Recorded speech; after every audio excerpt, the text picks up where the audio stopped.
morning, everybody. Welcome to the lending report for week ending January 24th, 2025. 3 weeks into the new year, new administration in place now. So lots of activity in the news that way, but mortgage news a little more quiet this week. Not a lot to report, partly because it was a holiday on Monday, so pretty quiet day. But, other than weather being reasonably cold, yet having fires out on the west, in the west, been quiet. But we'll get you some information, starting with mortgage applications, showing that purchases were down, actually up 1%. Refinances down 3% in terms of activity. Not surprising because mortgage rates have been going up. Quite a little battle over the past month or two. Initial jobless claims, those filing for the first time, up 6,000. And continuing claims up 46,000. So again, the seesaw back and forth that we see almost every week with jobless claims, very interesting. Now, this week, like I said, quiet week, but what we did get was some information from the Congressional Budget Office. A lot of talk on consumer debt right now, indicating that they say consumer debt will increase 79% over the next 10 years. Hard to say what really will happen because there's just so many other variables in that period of time. Change of presidents at that time as well. What is the economy doing? Hard to say, but their projection, again, like I said, is 79% increase in consumer debt over the next 10 years. And they also believe the feds will only cut short-term interest rates once this year. Hopefully that's not the case. We could use quite a few more to help out consumers with those, with their payments as it relates to credit cards, car loans, student loans on variable rates, and equity line payments. Would really help if we saw, 3 to 4 rate cuts to help consumers with those monthly payments.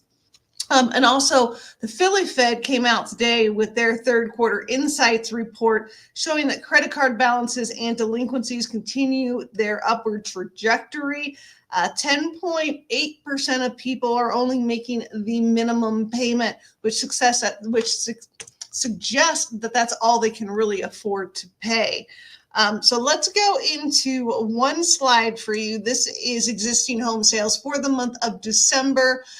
So this is closings on existing homes, not new construction. Did show that for the month of December, up 2.2%, which is a little bit unusual because December tends to be a slower month.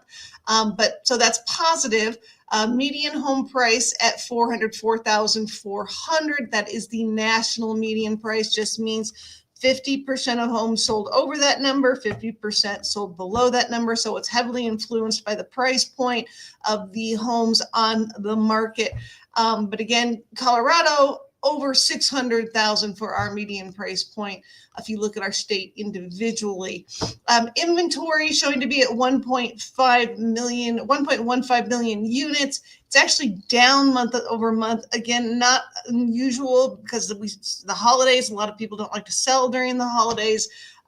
Just doing other things, traveling for the holidays. They're busy. It tends to be a busy time. So not unusual that there is less inventory in December. I have right at a 3.3 month supply right now. The normal market would be 4.6. And days on the market did tick up a few days, just a little bit longer, but I still think 35 days is pretty darn quick. We are still seeing homes sold over list. That's at 16% for the month of December. First-time buyer activity making up 31% of buyers right now. Cash buyers at 28% of the market, and investors at 16%. So that's where we're at right now. So let's take a look at the actual MBS charts. Look at the activity we're seeing there. Today has been a good day. Well, we're seeing an upward movement in the MBS market, which is what we want to see. We want to be up and in the green, trying to make up some ground over the past several weeks. But the driver today is that Philly Fed report coming out, showing consumer sentiment.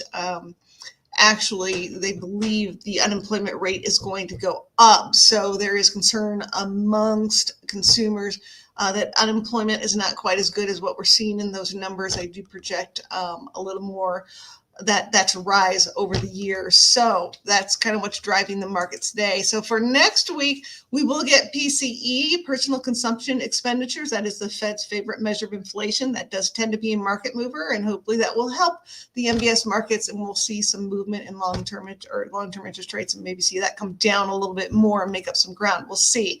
If you have any questions, please do reach out to me. For any of those that are still in the Super Bowl hunt, good luck to your team. But otherwise, stay warm this weekend, and I'll see you next week. Bye-bye.